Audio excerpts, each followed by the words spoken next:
Jesus' words shock many eating his flesh and drinking his blood in a synagogue in Capernaum. Jesus is teaching about his being the true bread from heaven. His comments evidently add to what he said to the people who returned from the eastern side of the Sea of Galilee, those who ate from the loaves and fish provided there.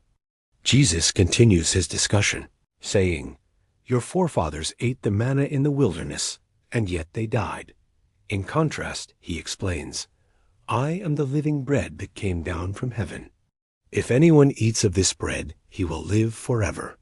And for a fact, the bread that I will give is my flesh in behalf of the life of the world."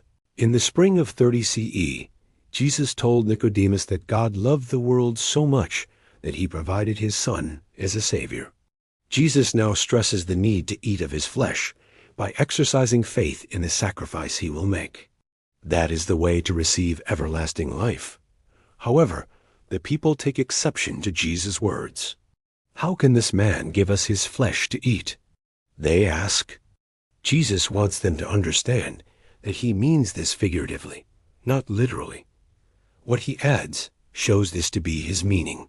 "Unless you eat the flesh of the Son of Man and drink his blood, you have no life in yourselves.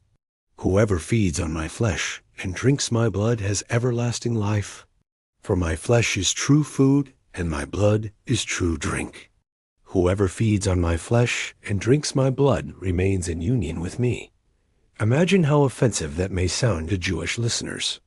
They might think that Jesus is suggesting cannibalism or a violation of God as law against consuming blood. But Jesus is not referring to eating flesh or drinking blood literally.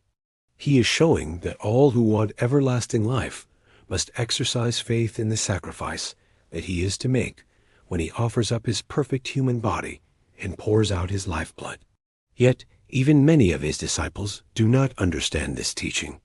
Some react, "This speech is shocking. Who can listen to it?"